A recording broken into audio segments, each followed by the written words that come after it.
इनके खुद के बच्चे पढ़ेंगे दुबई, इनके खुद के बच्चे पढ़ेंगे लंदन मेडिकल साइंसेज, अमेरिका पढ़ेंगे, और कश्मीरी का बच्चा उसको नौकरी नहीं मिलेगी और उसे 100 रुपए देंगे पत्थर फेंक सेना पर।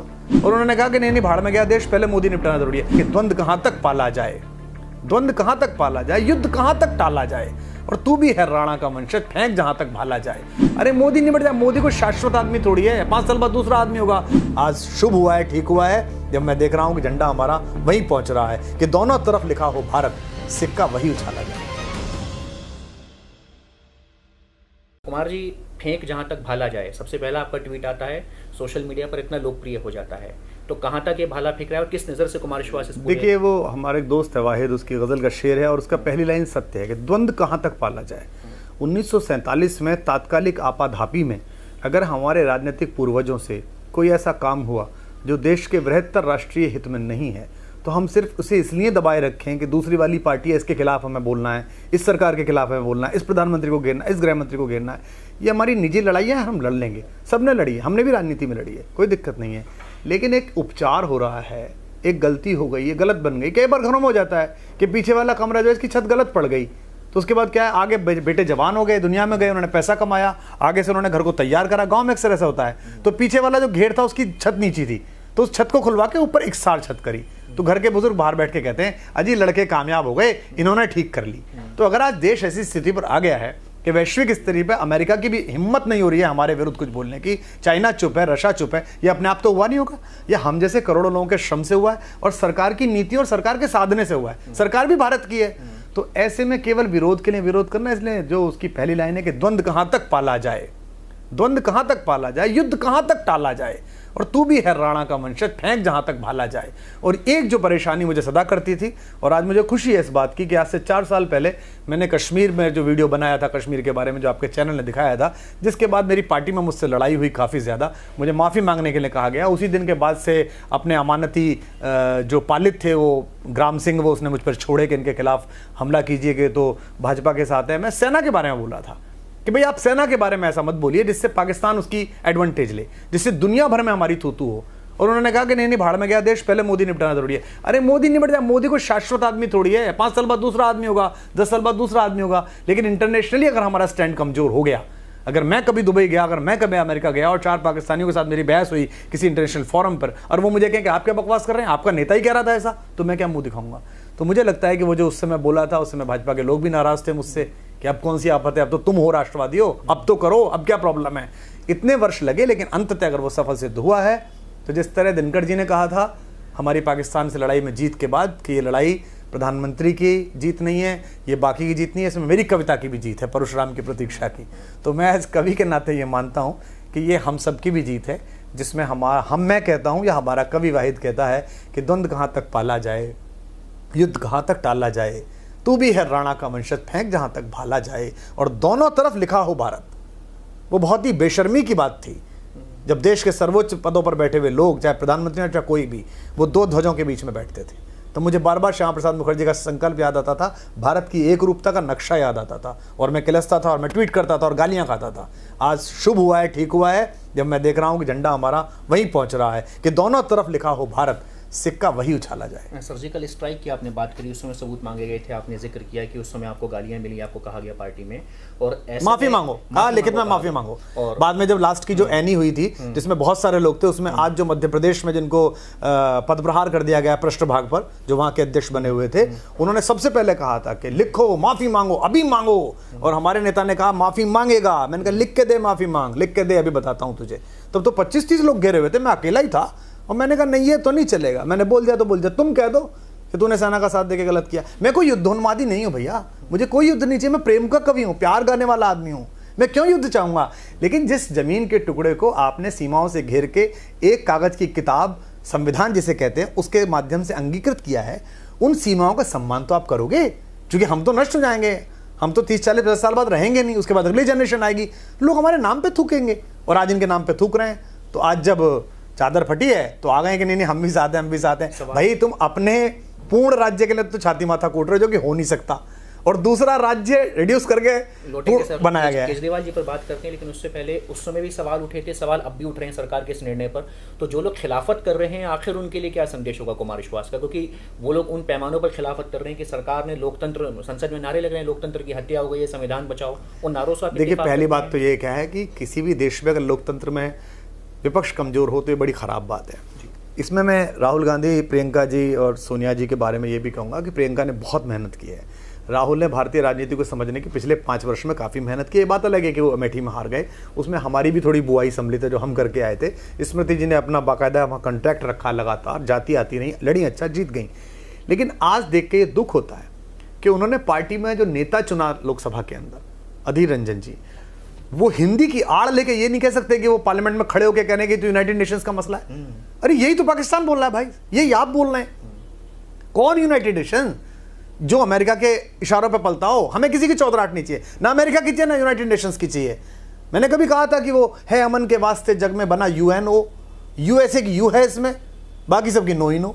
जब उसने लादेन को पकड़ के खींच के मारा था अमेरिका ने, यूनाइटेड नेशंस बोला था कि आपने इनकी एयर जो सीमा है उसे कैसे लाद दिया। जब उसने एक अच्छे खासे अफगानिस्तान को मलबे में तबाह किया था तब कोई बोला था? आज जो वो तिब्बत में कर रहे हैं पड़ोसी हमारे चाइना, कोई बोलता है क्या? जो वो आज अपने पड़ोसी देश वहां अमेरिका कर रहा है, कोई बोलता है क्या? अरे जिसके पास शक्ति होती है उसके साथ विश्व चलता है। आप विश्व को अपना क्या संदेश दे रहे हैं शक्तिहीन होने का? तो यूनाइटेड नेशंस कहां से बीच में आ गया? अगर उस समय गलती हो गई कि श्रीनगर में एक ऑफिस बन गया तो यूनाइटेड नेशंस को थैंक यू बोलिए, love you, God bless you. उनको एक फेयरवेल का गिफ्ट दीजिए भारत की ओर से, नटराज की मूर्ति, और बताइए नटराज है, जहर पीते हैं लेकिन गुस्सा आ जाए तांडव भी करते हैं, पूरी दुनिया में करते हैं, तुम्हारी छाती पे भी कर देंगे। सिंपल सी बात है। तो अधीर रंजन चौधरी को लाके, मनीष तिवारी जो हमारे 14 के आंदोलन में कांग्रेस की लुटिया डुबाने के प्रमुख कर्णधार थे, ना वो अन्ना हजारे के बारे में वो अपशब्द बोलते, ना उनका वो अहंकार होता, तुम बाबू राव, किशन राव, फिर आप ले आए। हमारे कहते हैं आजमावे को आजमावे और कांग्रेसी कहलावे। यार आप संसद में खड़े हुए हो, आप बैठी हैं वहां पर माता, आपके पुत्र तो दिखाई नहीं रहे, शाम को बैठते हो कि नहीं बैठते हो? हम भी घर में बैठते हैं, कोई बात होती है कैसे करेंगे कैसे करें। तो मुझे बड़ा दुख हुआ, विपक्ष का व्यवहार देख के मुझे दुख हुआ। हाँ, जो संसदीय प्रक्रिया नहीं अपनाएगी जैसा उनका कहना है। गुलाम नबी आज़ाद कह रहे हैं नजरबंद कर दिया गया सारे नेताओं को, महबूबा मुफ्ती को, उमर अब्दुल्ला को, इन सबको। देखिए इनसे तो मैं सहमत नहीं हूँ।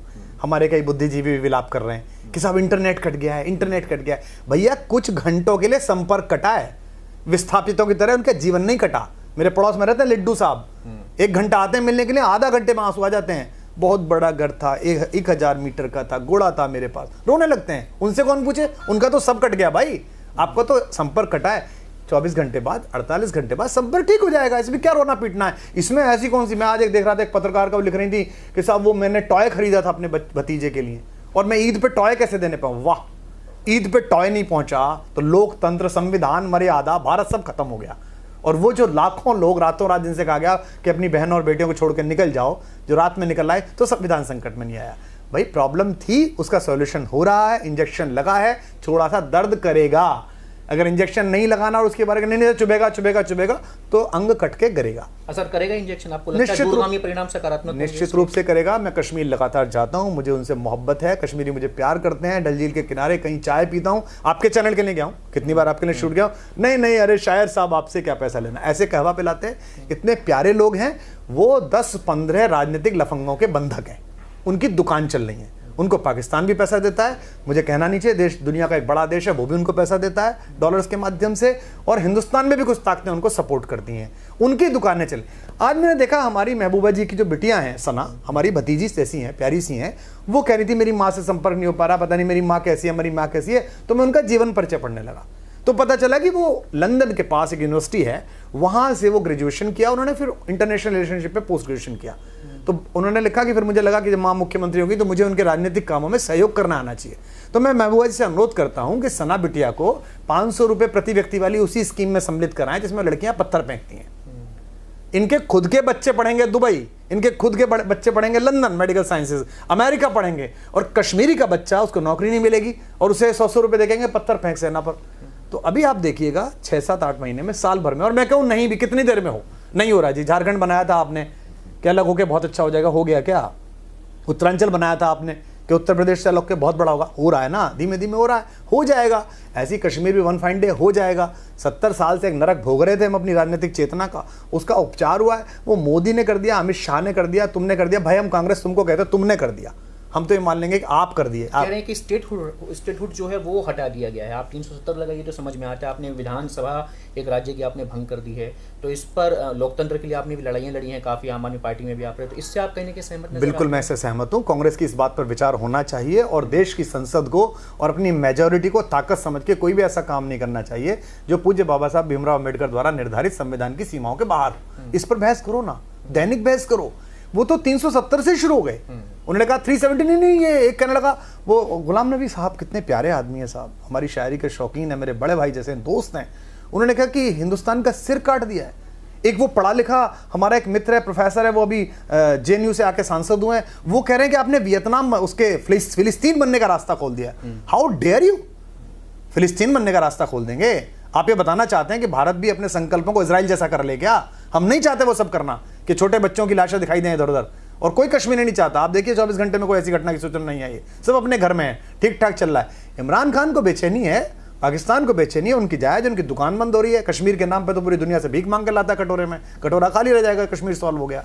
तो मुझे लगता है कि देश के नागरिकों को भी और देश के लोगों को भी पार्टी हित और व्यक्ति पूजा और व्यक्ति विरोध दोनों ही, कुछ लोग इसे बाकी जो है वो जो अभद्रताएं चल रही हैं कि हम वहाँ प्लॉट ले लेंगे और शादी वहाँ करें, बहुत ही निकृष्ट बात है, बहुत ही नीच बात है। मैं क्यों प्लॉट लूंगा भाई? वहाँ रहने वाला जो कश्मीरी शायर है, जो अद्वैत दर्शन का अध्येता है, जो स्कॉलर है, उसका घर मेरा घर है, मैं उसके घर जाऊँगा, मैं वहाँ अपनी गज़लें सुनाऊंगा, उसकी नज़में सुनूंगा। वहाँ की राबिया और लल्दल की बेटियाँ जो हमारी बहनें हैं, जो वहाँ की शायरा हैं, मैं उनके हाथ से कहवा पीऊँगा। आपका जो वहाँ पर अशरफ बानी मेरा दोस्त है, उसके घर पे चाय पी के आता हूँ, कहवा पी के आता हूँ, खाना खा के आता हूँ, मैं उसके घर जाऊँगा। मैं क्यों उसके बड़ा उसमें घर लूँगा भाई? मेरे भाई अशरफ का घर है तो मेरा ही घर है ना। तो इस अतिवाद से भी बचना पड़ेगा लोगों को। और कुछ लोगों को केवल व्यक्ति विरोध के कारण कि नहीं इनकी सरकार है, उनकी सरकार। इंदिरा जी ने बैंकों का प्राइवेटाइजेशन किया, रोका था, पूरा भारत साथ था। अब कहते हैं सब वादा था। कल मैं आपके चैनल पे बहस सुन रहा था, तो वो एक सज्जन कह रहे थे कि जी वादा था इंडियन कॉन्स्टिट्यूशन के साथ। भाई वादा तो राजवंशों की विलय के समय भी था, प्रिवी पर्स था ना, था कि प्रिवी पर्स दिया करेंगे आपको, आपकी राजा की उपाधि रखेंगे, महाराजा की उपाधि की रखेंगे। सामाजिक समरसता के रास्ते में वो बाधा पहुंच रही थी। श्रीमती इंदिरा गांधी ने एक रात निर्णय लिया, कैबिनेट बिठाई और कहा कि राजे महाराजे युवराज दरबार हुक्म सब समाप्त, सब बराबर, सब भारत के नागरिकों एक वोट है, जो तुम्हें दे दिया था वो तुम्हारे पास है और ये तुम्हारी पेंशन। लेकिन उस समय किसी ने ऐसा नहीं कहा था कि जो है आग लग जाएगी कश्मीर। सर मैं बता रहा हूँ आपको मणिदीप, आप बहुत योग्य पत्रकार हैं, आपको पता होना चाहिए। पार्टी बन गई थी भाई, चुनाव लड़े, 13 राजस्थान में 13 विधानसभा लेके आए और इंदिरा गांधी को लोकतंत्र की हत्यारी कहते थे वो सब। और पानी पी पी के कोसती थी रानियां और महारानियां, हाथी पर चढ़ के उनके जुलूस निकलते थे, हमारा क्या कर दिया। और प्रजा उनके पीछे पागल थी कि हमारा महाराज के भाई साहब हुक्म से ये ले लिया तो गलत क्यों भाई साहब, और ऐसे करते थे। उसके बाद भी इंदिरा जी ने दृढ़ता दिखाई और देश के हक में एक निर्णय लिया। आज भी हिंदुस्तान के लोकतंत्र में हमारी जो संसद है, पार्लियामेंट है, उसमें बहुत सारे राजवंशी आते हैं जो राजवंशी की तरह आते हैं, पर वो हारते हैं और जीतते हैं। ज्योतिरादित्य हारते भी हैं और ज्योतिरादित्य जीतते भी हैं। उनके हारने जीतने से उनके राजा होने का फर्क नहीं पड़ता। ऐसे ही भाजपा में भी लोग हैं, तो वो प्रतिनिधि के रूप में चुन के अच्छी बात है। तो अगर कोई निर्णय देश में लिया गया तो मुझे लगता है हमें ज़्यादा जिम्मेदार होने की, ज़्यादा सजग होने की आवश्यकता है। और ये शल्य चिकित्सा वर्षों से लंबित थी। भारत माता के माथे में ये माइग्रेन था और ये छोटी छोटी गोलियों से, होम्योपैथी की मीठी मीठी गोलियों से हुर्रियत छाप इन्हें करने की कोशिश की जा रही थी। देश के सरकार ने और 2 कुशल सर्जनों ने कोशिश करके इसको ठीक ठाक से माइग्रेन बाहर निकाल दिया है। माँ हमारी खुश है, स्वस्थ है, रक्तचाप ठीक है, सब बहुत बढ़िया होगा, बिल्कुल स्थिर चित्त रहेगा। ठीक है, कश्मीर पर बात कर रहे हैं और कुमार विश्वास बात कर रहे हैं, तो लोग जानना भी चाहेंगे कि आखिर कुमार विश्वास केजरीवाल पर क्या बोलेंगे। अरविंद केजरीवाल समर्थन कर रहे हैं, कह रहे हैं सरकार के इस निर्णय के हम लोग साथ में नहीं। उनका वीडियो कल मैंने देखा था पुराना, जिसमें वो कह रहे थे कि बिल्कुल मैं समर्थन नहीं करता, धारा 370 है। उनकी बात का कोई विशेष महत्व नहीं है। अब समय चुनाव आ रहा है, चुनाव से पहले उनकी भंगियाँ जो होती हैं, माफ़ी मांगना, ये करना, वो करना, इसके दरवाजे जाना, वो अलग होती है, चुनाव के बाद अलग होती है। तो वो प्रासंगिक है, उनसे प्रासंगिक बात क्या करनी। हाँ, मुझे इस बात का सुख है, मुझे इस बात की बहुत प्रसन्नता है और मैं अंदर से परसों से, कल से ऐसा खुश हूँ जैसे मेरी निजी विजय हो गई हो। क्योंकि जब कश्मीर में अर्धसैनिक बलों के ऊपर उन लफंगों ने थप्पड़ मारे थे, तो उस वीडियो में मैंने हालांकि केंद्र सरकार को संबोधित किया था और यही सर्जिकल स्ट्राइक के टाइम में हुआ था। क्योंकि मेरे पास आज भी वो मैसेज सुरक्षित है जिसमें महान नेताजी जो आज संत बन रहे हैं, इन्होंने मुझे ड्राफ्ट भेजा था कि ये ड्राफ्ट तू बोलेगा वीडियो पे। तो मैंने कहा बकवास बंद कर, मैं तेरे घर आ रहा हूँ, अभी बताऊंगा, ये फालतू की बात नहीं होगी। मैं घर गया, तब तक वहाँ चम्मच और चापलूस बैठ चुके थे जो उन्हें महान सिद्ध कर चुके थे, इन्होंने सही सोचा है। मैंने तब भी अलग ले जाके कहा, मैं बाथरूम में पीछे पीछे तक उसके गया, मैंने कहा ये बिल्कुल मत कर, इससे कोई पॉलिटिकल फायदा भी नहीं होगा और ये देश का मनोबल गिराएगा, सेना का मनोबल गिराएगा। मैंने मणिदीप स्पष्ट एक वाक्य कहा था, जिव्या पे सरस्वती थी, कि कल पाकिस्तान इसका फायदा लेगा।